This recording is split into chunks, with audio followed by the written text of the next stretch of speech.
பாலியல் புகாரில் சிக்குபவர்கள் மீது கடும் நடவடிக்கை எடுக்கும் வகையில் விதிகளை திருத்த முடிவு செய்யப்பட்டிருக்கிறது. பள்ளிக் கல்வித்துறை அதிரடி உத்தரவை பிறப்பித்திருக்கிறது. இது பற்றின மேலும் விவரங்களை செய்தியாளர் தாயுமானவன் வழங்கிட கேட்கலாம். தாயுமானவன், வணக்கம். இது தொடர்பான முழு விவரங்கள். தமிழகத்தில் இருக்கக்கூடிய மாவட்ட கல்வி அலுவலர்கள் உடனான ஆலோசனை கூட்டம் என்பது இன்றைய தினம் கோட்டூர்புரத்தில் இருக்கக்கூடிய அண்ணா நூற்றாண்டு நூலகத்தில் நடைபெற்று வருகிறது. இதில் பள்ளிக்கல்வித்துறை அமைச்சர் அன்பில் மகேஷ் கலந்து கொண்டு பல்வேறு கருத்துக்களை தெரிவித்திருந்தார். குறிப்பாக பாலியல் புகார்கள் சமீப காலமாக பள்ளிக்கல்வித்துறையில அதிகரித்திருக்கக்கூடிய சூழலில் பாலியல் புகார்கள் சிக்கக்கூடிய ஆசிரியர்கள் மற்றும் ஊழியர்கள் மீது மிக கடுமையான நடவடிக்கை என்பது எடுக்க திட்டமிடப்பட்டிருக்கிறது.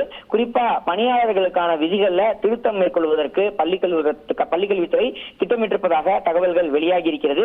பொதுவாக பாலியல் புகாரில் சிக்கக்கூடிய அலுவலர்கள் மீது வழக்கு பதிவு செய்யப்பட்டால் அவர்கள் சில நாட்கள் சஸ்பெண்ட் செய்யப்படுவதுடன் மீண்டும் நீதிமன்றத்தில் ஜாமீன் பெற்று இடைக்கால நிவாரணத்தில் இருக்கும் போது மற்றொரு பள்ளியில பணியில் சேரக்கூடிய நிலை என்பது காணப்படுகிறது. இதனை முற்றிலும் தவிர்ப்பதற்கும் பாலியல் சீண்டல்களில் ஈடுபடுபவர்களுக்கு எச்சரிக்கை விடுக்கும் விதமாக விதிகள்ல திருத்தம் மேற்கொள்வது குறித்து குழந்தைகள் நல ஆணையரும் காவல்துறை உள்ளிட்டோருடன் பள்ளிக்கல்வித்துறை தொடர்ச்சியாக ஆலோசனையில ஈடுபட்டு வருவதாக தகவல்கள் வெளியாகி இருக்கிறது. கடந்த 10 ஆண்டுகளில் பார்த்தோம் என்றால் பள்ளிக்கல்வித்துறையில பாலியல் புகாரில் சிக்கியிருக்கக்கூடிய ஆசிரியர்கள் மற்றும் அலுவலர்கள் என 238 பேர் கொண்ட பட்டியல் என்பது தயார் செய்யப்பட்டிருக்கிறது. இவர்கள் மீது விசாரணை அதிகாரிகள் விரைந்து விசாரித்து முடிவெடுக்க அமைச்சர் அன்பில் மகேஷ் அறிவுறுத்தியிருக்கிறார்.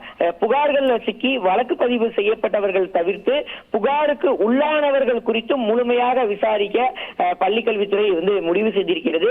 பள்ளி மாணவர்கள் மீதான பாலியல் தாக்குதல் முற்றிலும் தடுக்கும் விதமாக அதிகபட்ச நடவடிக்கைகள் பரிந்துரைக்கப்படலாம் என பள்ளிக்கல்வித்துறையின் சார்பில் அதற்கான முன்னெடுப்பு என்பது எடுக்கப்பட்டு வருவதாக தகவல்கள் வெளியாகி இருக்கிறது. இது தொடர்பான பல்வேறு கருத்துக்களைத்தான் அமைச்சர் அன்பில் மகேஷ் இன்று நடைபெற்று வரக்கூடிய இந்த பள்ளிக்கல்வித்துறை அதிகாரிகளுடைய ஆலோசனை கூட்டத்திலும் தெரிவித்திருக்கிறார். தகவல்களுக்கு நன்றி தாயுமானவன்.